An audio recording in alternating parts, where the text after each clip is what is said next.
So, Eamon, the big issue of our day, of course, is immigration into Ireland, and a big part of that is to do with asylum seekers. And, it's the most controversial issue, I suppose, facing the country.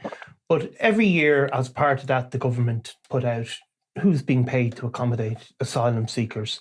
And one of the names of the people running one of these companies is a guy that you would come across as part of a cab case brought against the Maguire brothers.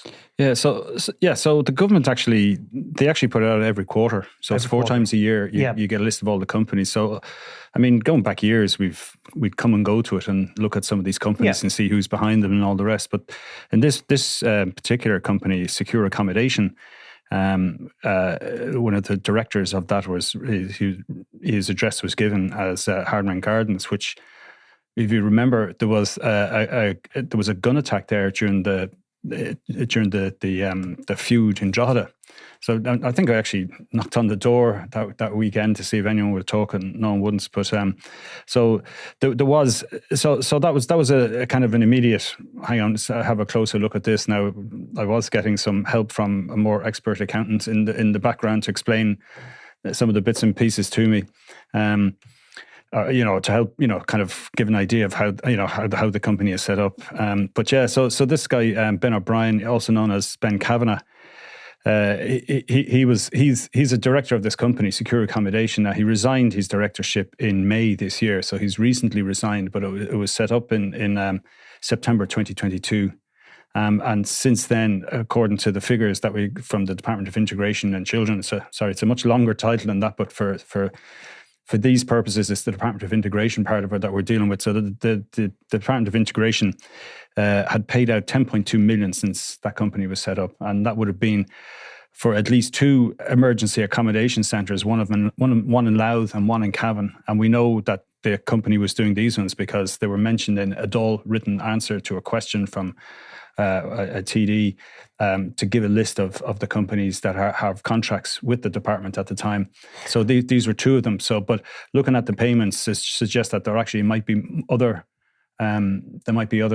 places that they're running as well, where they're providing it. So that's one aspect of it. What is in what context does Ben O'Brien's name come up in terms of the CAB proceedings, and which CAB proceedings are they? Yeah, so I mean, well, the CAB proceedings, this is the 2022 case against Owen and Brendan Maguire, 2 brothers who, we've always, they are described in this CAB case, but I think even before that, they were well named and they were in the public domain as kind of being leading figures of the Price Maguire faction. Also Cornelius Price, who's since passed away. So they were involved in this, as the lethal feud that went on in Drogheda. A number of, I think 3 deaths were kind of attributed to that. So the Criminal Access Bureau case against them was cash that was found. I think it was a couple of €100,000. There was some jewellery and 2 plots of land that had kind of derelict cottages on them out in the countryside. But there was a very detailed affidavit of the kind of the belief evidence, the criminality. And it went through almost every single incident that happened, and as many, I think there was a lot of people named in the affidavits, in the evidence that was accepted by the High Court, because they did, of course, find in favour of CAB and gave the judgment against them. So like when CAB are bringing a case and in this case it's a specific case against Owen Maguire and his brother. So what they do is they lay out this affidavit in court, basically giving, is it belief evidence? Is that how it's described? Yeah, it's called the belief evidence. And, I suppose the belief evidence would be the chief superintendent, and in that then he'd refer to the affidavits on which he's grounding his belief. And then in these so literally the grounding is where they're laying out the case. In this case, it's against the Maguire brothers, and they're sort of describing what they believe is the extent of their criminality and the background of a number of incidents. So they're not being criminally prosecuted, the Maguires, for this, but obviously this is an attempt for the state to seize some of their proceeds and to prove in a court, in the High Court, that these were proceeds of crime. So in that, they refer to a load of incidents, and they refer to who they describe as associates. Now, Ben O'Brien has said nothing is brought against him, and he's a 100%, no cab cases are brought against him, and he's not under trial, but he is named. And what does it say? It describes, of course, that shooting at the house, because that's in this affidavit brought by Yeah, so it's specifically, the incident in April 2019. Now, there was another mention of his father also in the affidavit, Derek Kavanagh, who's named.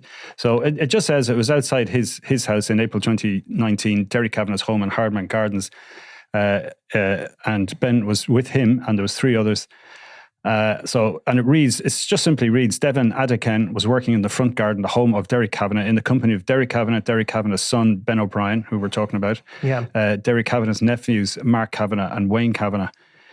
And it goes on then to say, all these persons are suspected of involvement in criminality and are close associates of the Price Maguire organised crime gang. Now, they use the acronym OCG. And it continues again. A gunman fired 5 shots indiscriminately towards this group of men at the front of Derek Kavanagh's home. Devin Adekin was shot twice in this instance, one bullet entering his left shoulder and another shot him, striking him in the leg, causing a break to the bone. He was taken to hospital where his injuries were described as non-life-threatening. And it finishes off this section, this paragraph. The Boylan OCG are believed to be responsible, as the Kavanaghs are closely aligned to the Price Maguire OCG. And of course, the Boylans are the opposing faction, who we've recently done some podcast work and some stories in the Sunday World about Keith and Josh Boylan, 2 brothers, who again were recently named, and also named in this very same affidavit as well. If in the same proceedings against the Maguires, a lot of I suppose they were described as being leading figures of that faction as well. So what happens? This shooting is in 2019, and then Ben O'Brien subsequently sets up this company, and he, received money to house asylum seekers, and then obviously this case comes to court against the Maguires, the cab case, and this is included in the affidavit as part of the proceedings. Now, we went back to Ben O'Brien before publication to tell him that what it said in the cab affidavit, and we get a response, I suppose, where a representative for him is saying that he's no involvement in the Drogheda feud and didn't even know he was in this cab affidavit, which is possible as it wasn't sort of the full affidavit obviously wasn't published at the time the cab case was brought. Yeah, the Maguire case was covered by lots of media. I don't think we certainly didn't mention too many people outside of the immediate kind of figures there at the time, for the simple reason that this story would be too complicated. But it was, it's sworn evidence, so it's the same as if it was, somebody in a witness box with their, after swearing the oath and giving evidence in court. And of course, that means, just like any number of cases we cover, when something is said in court, or as part of the evidence we have, as a privilege is what it's called, where journalists are entitled to report on those proceedings, and this is what we've done in this case. Now, what does Ben O'Brien's representative say directly? So, I made contact with him, and I did it through the company's secretary, who was another person living in Drogheda. And I was able to make contact through her because they ran another business. Or she ran a business, and she told me she would get Ben to call me back. He rang back then, and he was basically saying he denied being a director of the company. He said he'd resigned from it, and which, according to the CRO records, the company records office records, he resigned in May this year. So he resigned after the 10.5 million had been paid. Yeah. So he's resigned in the second quarter of the year, or actually, he resigned in the second quarter of the year. So he said to me, now this is direct quotes from him to me, that you just need to know I don't have any connection with this company. I've no longer access to any of this, so you're wasting your time. So he was very much trying to kind of end the story that it was nothing to do with him. He did come before the courts recently, did he, in connection with a totally separate charge? Yeah. So he mentioned that he resigned before he pleaded guilty to a charge of violent disorder, and he's due for sentence for that in Drogheda in November later this year. But it was, in a way, that was beside the point. We were kind of focus on the fact that, there's been, I suppose, a certain amount of political interest in how some of these contracts are given out, and that there was, certainly Matt McCarthy and Sinn Féin has been quite vocal on it, and he's. I think it was in April this year, he was talking about there was one particular IPAS centre providing 277 beds, and it had been set up 3 months before it got the contract, and was based in Mallorca with a single director, and they were going to get a contract worth millions on the back of that. So he was talking about we need to have proper scrutiny of how public money is used and how private interests are being awarded these multi-million euro contracts, because it's massive numbers when you add them all up. Oh yeah, and I mean they've always been subject to public scrutiny because the government do publish the details, and that is important, particularly. Although I discovered this week though as well that I probably shouldn't say it because they'll all do it, but they can actually apply not to have their names included in the public figures, but I still think they can be sought anyway. Yeah, we would still be able to get them, like as a journalist. So in terms of what Mr. O'Brien said about the CAB case against the Maguire brothers, or a representative on his behalf says, our client denies any involvement in the Drogheda feud or any connection to any organised crime gang in any way. He has never been questioned or charged in relation to any organised crime gang and has no convictions in relation to the same. He was unaware of any mention of his name in the context of CAB proceedings until you informed him by text message today. Given his lack of awareness of his name being mentioned in CAB proceedings, we can only assume that any and all mentions of him were untested. And of course, that is a fact. He's not. He wasn't a party in the CAB proceedings. CAB weren't investigating him; they were investigating the Maguire brothers. But nonetheless, he is named. Now, we spoke, Eamon, about IPAS centres. Obviously, nobody needs to. It's no news to anybody that the housing of asylum seekers has become a huge issue across the country. In every corner that these centres pick up. I think to some extent people don't fully know that what you've just described earlier, that a lot of these things are being run by private companies, and the state don't really get involved in the nitty-gritty of it, or certainly haven't in the past. Yeah, I mean, it's the responsibility of I'll give it the full title, the Department of Children, Equality, Disability, Integration and Youth, but we'll just shorten it for the Department of Integration. Yeah. But so, I mean, the Department of Integration, are outsourcing this, and obviously at times, that there's been severe pressure on the system, and there is, of course, there is a level of scrutiny, but it's to the point where the company has to be tax compliant, and they can't have a director that's been barred from holding a directorship, which of course in this case Secure Accommodation ticked all those boxes and it's absolutely fine. Yeah. So there's no suggestion that Secure Accommodation as a separate entity in itself did anything wrong. I mean, they were perfectly entitled as a company to go and look for these contracts, and the permanent IPAS centres, they are subject to HICWA rules, and they can be, inspectors can go in. The emergency ones, I'm not sure about. I don't think they are. There isn't the same scrutiny, but they will. In this case, I mean, it's a matter of securing the contract and then hiring the right workers. And if your contract involves having to put on a bus service to bring people in, because sometimes you'll have some of these guest houses in outlying areas, a good bit away from the town that they used to serve as, say, a pub or a guest house or whatever it is. So, and that's the type of properties that that some of the companies are involved with. They're probably 20-room guest houses that that used to kind of pick up a level of the tourist trade, or some of the commercial people working around the country might rather stay in a place like that than a hotel to find it more homely or whatever. And and some of those properties have kind of, I suppose, come on the market available to be leased. They aren't necessarily bought by these companies. So, and then it's a matter of, if it's not up to standard, bringing it up to standard, and then saying that we can accept 27 or 48 or whatever numbers. So what the government do is they pay per head, per number of persons staying. Is that the way it works, like to these private companies? Or? Yeah, I mean, I think it's the way I understand it is. I mean, there was basically a tender put out for this, and then obviously, if you were a firm that can offer a tender to house 50. Well, no, but to house everybody. Okay. And then if you say, look, well, we can house 3,000, and someone else says, well, we can house 22.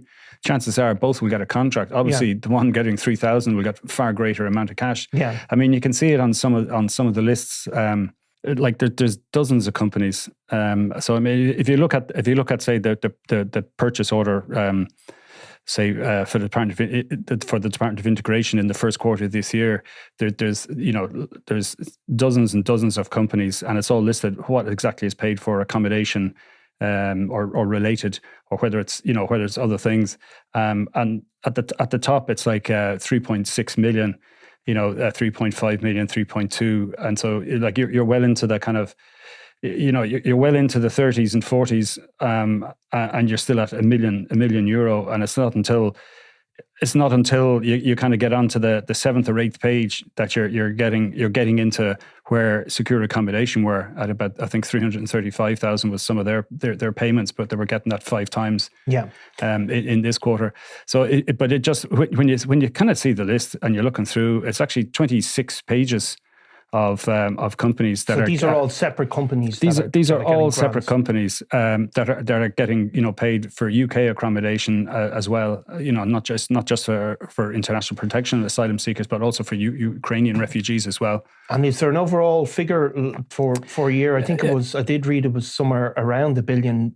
They're talking that this year the spending will hit 1.2 billion. I think in total. So I mean, it's quite considerable in fairness, like. And of course, this is part of how the government spends money in modern Ireland, not just on asylum seekers, but also on accommodation for homeless, social housing.